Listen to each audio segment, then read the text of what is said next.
For in 6 days the Lord made heaven and earth, the sea and all that is, and rested on the seventh day. Wherefore the Lord blessed the Sabbath day and hallowed it. Genesis 1:1. In the beginning God created the heavens and the earth. Boom. Before anything was, God was. He's the eternal, uncaused cause who doesn't need a cause because he's the cause of everything. Easy for me to say. God spoke, the universe came from nothing. Ex nihilo. That's raw power.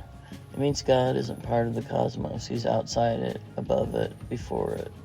You can't put God in a box or a lab. He's the creator, not the creation. Creation wasn't a solo act. The whole Trinity was in on it. Father, Son, Holy Spirit. One God, 3 persons, tag teaming the universe. Genesis 1:2 shows the Spirit hovering over the chaos, ready to bring order. John 1 and Colossians 1 shout loud and clear. Jesus, the Word, is the one who helped make it happen. Everything was created through him. This wasn't some impersonal force. This is a relational God, a divine team effort. Creation speaks of Trinity's unity and purpose, just like the God who made it. Creation as a gift for humanity. God didn't just make the earth and walk away.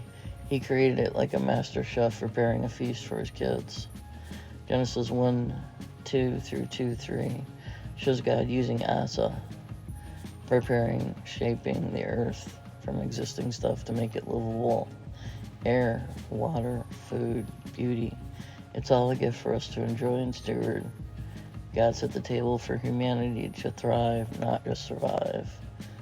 So when you're hiking a mountain or eating a burger, that's God saying, I got you. Steward it well, don't worship it, and don't abuse it.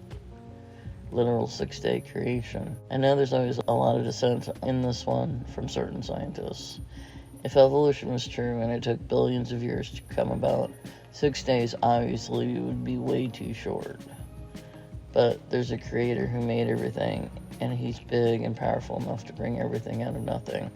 Why couldn't he make the earth in just 6 days? When a watchmaker makes a watch, the shorthand takes an hour to move to each number, and the longhand takes an hour to move around the whole face, if you let it run naturally. But the watchmaker, while he's making it, can put his finger on the hands and move them around within seconds. If God is powerful enough to make the heavens and the earth, why not be powerful enough to make the heavens and the earth within 6 days? Some say, we don't know how life started, but it has to be natural process. Evolution, chemicals, whatever, because, well, we don't like the God option. That's not evidence. That's a worldview shouting louder than the facts. They're banking on some future discovery to explain how life magically popped out of non-life. Even though guys like Dr. George Wald admitted spontaneous generation got debunked ages ago, he still clung to it, not because of data, but because he philosophically couldn't stomach a divine creator. That's not science, that's stubbornness. The fallacy here is assuming naturalism has to be true just because they don't have an answer yet. It's like saying, I don't know who built my house, but I'm sure it wasn't a carpenter. It's been over 150 years since Darwin postulated his theory of evolution, and the empirical evidence, instead of disproving God, is landing more and more on the side of a creator. Even though we want to be scientific, we aren't always scientific. We have a sin nature, and sometimes we have bias. There are those who reject divine causation, even with empirical evidence, and call it logic. It would mean being accountable to a holy God, and they don't want to change their lifestyle. Life is so complex. For it to come about by random chance is so astronomically, mathematically impossible. The universe is so incredibly fine-tuned for life that many of the factors that make for life, if they had been slightly different, life would not be possible.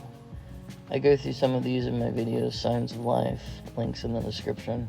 If evolution was true, there should at least be fossil records of the species shifting from one species to another over miles of area across the Earth, not an individual tooth here and there. Instead, you have the Cambrian explosion. That is, there are layers of the Earth with no life in it. And suddenly, you have all these fully formed animals all over the place. God made it all in 6 days, rested on the 7th, and gave us the Sabbath as a rhythm. Creation reflects God's attributes. Outside, creation's preaching a sermon. Psalms 91 says the heavens declare God's glory. Romans 1:18-20 says his power, goodness, and order are on full display. Every mountain, every galaxy, every blade of grass is a neon sign pointing to a personal, powerful, beautiful God. God's not the trees, like pantheism says. God's hands-on, not a distant dad who left his kid, like theism says. Creation's a billboard for who God is. Distinction between creator and creation. God is not the universe, and the universe is not God. Romans 1:25 calls out worshiping the creation over the creator. Genesis 1:1 sets the stage. God is separate, transcendent, and sovereign. Pantheism, that God indwells his creation instead of having made it, blurs that line, turning God into a vibe or a force. God is distinct, holy, and in charge. Creation depends on him like a phone depends on a charger.